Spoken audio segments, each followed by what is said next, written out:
जय हिंद दोस्तों, रक्षक कनक के चैनल में आपका स्वागत है। दोस्तों, आज के इस वीडियो में मैं आपको कुछ महत्वपूर्ण जानकारियां दूंगा और ये सारी जानकारियां आपके वेलफेयर से जुड़ी हुई हैं, इसलिए इस वीडियो को आप शुरू से लेकर आखिरी तक देखेगा।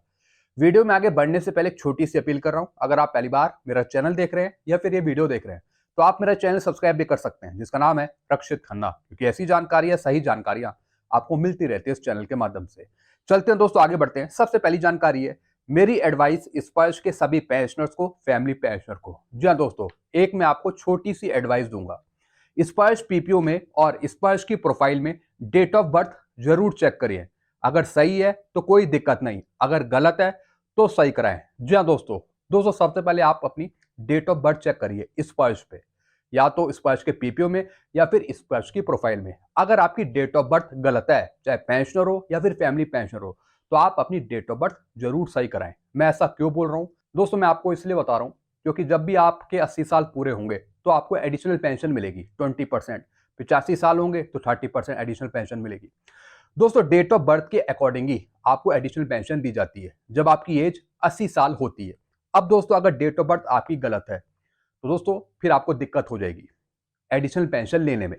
तो इसलिए सबसे पहले आप डेट ऑफ बर्थ सही कराएं स्पर्श के पीपीओ में या फिर स्पर्श की प्रोफाइल में, क्योंकि दोस्तों जैसा आपको पता है जब आपकी एज 80 क्रॉस होती है तो आपको एडिशनल पेंशन का बेनिफिट मिलता है।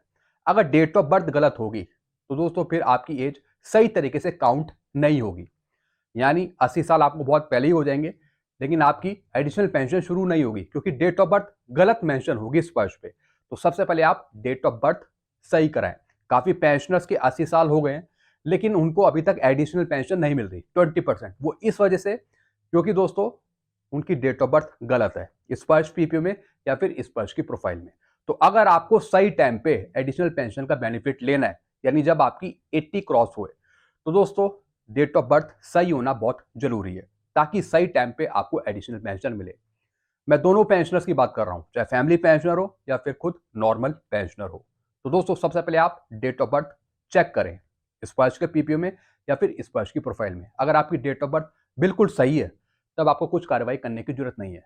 अगर गलत है तब आपको सही करानी है ताकि जब आपके आगे 80 साल पूरे होंगे तो आपको सही टाइम पे एडिशनल पेंशन मिल पाए। चलते हैं अगली जानकारी की तरफ। फरवरी 2025 में बजट पेश होगा वित्त मंत्री के द्वारा 2025-26 वित्तीय वर्ष का। जी हाँ दोस्तों, जैसा आपको पता है अगले साल फरवरी 2025 में वित्त मंत्री जी बजट पेश करेंगे वित्तीय वर्ष 2025-26 का। अब दोस्तों कई संगठन है, उनकी डिमांड है कि जो ये बजट पेश होगा फरवरी में, इसमें 8th सीपीसी की डिमांड उठाई जाए, 8th सीपीसी की सिफारिश को लागू करने के लिए। दोस्तों एक चीज मैं आपको समझा दूं, जब भी कोई नया बजट पेश होता है उसमें डायरेक्टली कोई नया पे कमीशन अनाउंस नहीं होता। जी हाँ दोस्तों, ये बात मैंने आपको बहुत पहले ही बताई है, लेकिन तब भी कई संगठन डिमांड कर रहे हैं कि जो बजट पेश होगा 25-26 का फरवरी में, उसमें 8th सीपीसी पे कुछ बातें रखी जाए। दोस्तों अभी तो फिलहाल यहाँ पे मुश्किल है कि डायरेक्टली बजट में 8th सीपीसी की अनाउंसमेंट हो जाए, डायरेक्टली नहीं होती। जो भी ये काम है 8th सीपीसी का, ये पे कमीशन करता है, इसकी जो सिफारिशें हैं वो अलग से लागू होती हैं। जी हाँ दोस्तों, तो दोस्तों फिर भी संगठन कह रहे हैं कि फरवरी 2025 में जो बजट पेश होगा उसमें 8th सीपीसी पर कुछ बात बने, 8th सीपीसी पे कुछ सिफारिशें लागू हों। और दोस्तों एक और डिमांड करी है संगठन ने कि भारत सरकार 2.86 फिटमेंट फैक्टर दे। दोस्तों 2.86 फिटमेंट फैक्टर किस आधार पे बनाया गया है, अभी उसका कोई लॉजिक नहीं है। जी हाँ दोस्तों, आपको जो फिटमेंट फैक्टर रह सकता है वो 2.00 या फिर 2.00 से कम, 1.92, 1.94 या फिर 1.96। हालांकि संगठन कह रहे हैं कि महंगाई को देखते हुए भारत सरकार 2.86 फिटमेंट फैक्टर दे, 2.86 फिटमेंट फैक्टर की डिमांड कर रहे हैं कई संगठन। ये आगे देखेंगे कि भारत सरकार क्या देती है। चलते अगली जानकारी की तरफ। पीसीडीएस सर्कुलर 679 के अनुसार ऑनरी लेफ्टिनेंट, एमसीपीओ फर्स्ट, ऑनरी सूबेदार लेफ्टिनेंट और डीएससी के ऑनरी लेफ्टिनेंट और ऑनरी कैप्टन की सर्विस मैक्सिमम 33 साल की कर दी गई है। जैसा आपको पता है पीसीडीएस सर्कुलर 679 निकाला गया था, ये निकाला गया था ऑनरी लेफ्टिनेंट के लिए, मास्टर चीफ पेटी ऑफिसर फर्स्ट के लिए, ऑनरी सूबेदार लेफ्टिनेंट के लिए और डीएससी के ऑनरी लेफ्टिनेंट और ऑनरी कैप्टन के लिए। यानी इनकी सर्विस बढ़ा दी गई थी, मैक्सिमम 33 साल कर दी गई थी। पेंशन लेने के लिए ये service OROP 1, OROP 2, OROP 3 pension table पर लागू है हमेशा के लिए। जी हाँ दोस्तों, जब भी आपकी ओआरओपी रिवाइज होगी चाहे OROP 4 आए या फिर OROP 5 आए या फिर जो आपको OROP 1 मिली, 2 मिली, 3 मिली, इसमें दोस्तों आपकी मैक्सिमम सर्विस 33 साल ही काउंट होगी। जी हाँ दोस्तों, जो OROP 1 का सर्कुलर था 555 सर्कुलर, उसमें जो अपेंडिक्स एक्स था दोस्तों वो भी चेंज हो चुका है ऑनरी लेफ्टिनेंट की क्वालिफाइंग सर्विस के लिए। तो OROP 1, OROP 2, OROP 3 में जो आपकी मैक्सिमम सर्विस काउंट होगी पेंशन लेने के लिए वो होगी 33 साल। मैं ऑनरी लेफ्टिनेंट की बात कर रहा हूं, सूबेदार मेजर ऑनरी लेफ्टिनेंट की, या फिर मास्टर चीफ पेटी ऑफिसर फर्स्ट। जी हाँ दोस्तों, चलते हैं अगली जानकारी की तरफ। चमोली जिले में गौचर क्षेत्र का बेटा सेना में अधिकारी बन गया। जी हाँ दोस्तों, एक खबर आई है जिसमें बताया जा रहा है कि चमोली जिले में गौचर क्षेत्र का जो बेटा है वो सेना में अधिकारी बन गया। और दोस्तों ये बेटा कोई छोटा मोटा बेटा नहीं है। जी हाँ दोस्तों, एक सिपाही है जिसने 13 साल जॉब करी, अपनी कड़ी मेहनत से, पूरे परिश्रम से दोस्तों ये अधिकारी बन गया। जी हाँ दोस्तों, यानी 13 साल ये सिपाही में रहा, उसके बाद सर्विस के दौरान इन्होंने इतनी मेहनत करी, इतनी मेहनत करी कि दोस्तों ये बन गया स्पेशल कमीशन ऑफिसर। जी हाँ दोस्तों अभी कुछ दिन पहले IMA में, इंडियन मिलिट्री एकेडमी देहरादून में पासिंग आउट परेड थी। तो दोस्तों उसमें काफी अधिकारी बनाए गए हैं, छोटे छोटे जवान थे। ऐसे दोस्तों एक चमोली जिले का एक बेटा था जो 13 साल सिपाही में रहा, उसके बाद सर्विस के दौरान काफी अच्छी मेहनत करी और दोस्तों ये असिस्टेंट कमांडेंट के रूप में नियुक्त हो गया। तो दोस्तों जो आधे सेना के जो जवान हैं वो कई बार छोड़ के भी चले जाते हैं, लेकिन कुछ ऐसे जवान होते हैं जो काफी परिश्रम करते हैं, मेहनत करते हैं और उसी के बेस पर वो अधिकारी निकलते हैं आगे। चलते हैं अगली जानकारी की तरफ। नेवी के पेंशनर्स जिनकी रैंक MCPO सेकंड है, सूबेदार हैं, पेंशनर का कहना है कि हमारी सर्विस 30 साल से ऊपर की है, पेंशन दी जा रही है सिर्फ 30 साल की। जी हाँ दोस्तों, मैं बात कर रहा हूं नेवी के पेंशनर्स की जिनका रैंक मास्टर चीफ पेटी ऑफिसर सेकंड है, जो आर्मी के इक्वल है सूबेदार के।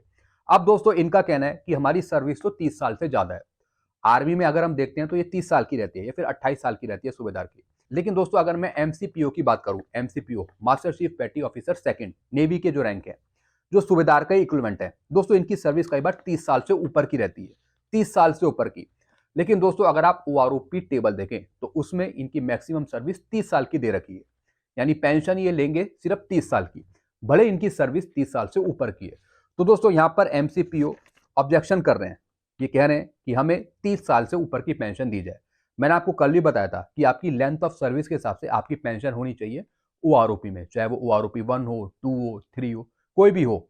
OROP में आपकी लेंथ ऑफ सर्विस के हिसाब से आपकी पेंशन होनी चाहिए, हर एक रैंक की, इक्विवेलेंट रैंक की। ऐसे इनका कहना है कि मेरी सर्विस तो 30 साल से ऊपर की है, मैं MCPO हूं, सूबेदार हूं मैं नेवी का, लेकिन मेरे को सिर्फ 30 साल की पेंशन दी जा रही है। रैंक सब इक्वल है लेकिन क्वालिफाइंग सर्विस में भेदभाव है। जी हाँ दोस्तों, सब रैंक इक्वल है, नेवी के, आर्मी के, एयरफोर्स के, लेकिन क्वालिफाइंग सर्विस में भेदभाव है। जी हाँ दोस्तों, किसी को ज्यादा क्वालिफाइंग सर्विस की पेंशन मिल रही है, किसी को कम क्वालिफाइंग सर्विस की पेंशन मिल रही है, और जितनी आपकी क्वालिफाइंग सर्विस है उसके हिसाब से आपको पेंशन कई बार नहीं मिलती। आपकी क्वालिफाइंग सर्विस ज्यादा है लेकिन आपको नीचे क्वालिफाइंग सर्विस की पेंशन दी जा रही है, निचली क्वालिफाइंग सर्विस की, लोअर क्वालिफाइंग सर्विस की। ये सबसे बड़ी एनोमोली है, प्रॉब्लम है। चलते हैं अगली जानकारी की तरफ। 1 जनवरी 2025 से मिलेगा DA 56%, 3% की बढ़ोतरी बताई जा रही है। जी हाँ दोस्तों, जैसा आपको पता है अभी अक्टूबर का आंकड़ा आया था, अब दोस्तों 31 दिसंबर को हमें नवंबर का आंकड़ा मिलेगा, नवंबर का। जैसे ही दोस्तों ये महंगाई थोड़ी उछाल मारेगी तो हमारा DADR बढ़ने वाला जनवरी 2025 से 56% हो जाएगा, 56%। अभी 53 चल रहा है तो 3% की और बढ़ोतरी हो जाएगी। जी हाँ दोस्तों, तो ज्यादातर चांसेस है कि आपकी 3% की बढ़ोतरी हो, 3% की, यानी 53 चल रहा है तो 56% होने की पूरी संभावना है जनवरी 2025 से। तो दोस्तों बस यही जानकारी है जो मैं लेके आया था। आई होप सारी जानकारी आप अच्छे से समझ होंगे। आपको और कुछ पूछना हो तो आप नीचे कमेंट कर सकते हैं। वीडियो आपको अच्छा लगता है वीडियो को लाइक करें और चैनल को आप सब्सक्राइब कर सकते हैं, जिसका नाम है Rakshit Khanna. Thank you so much.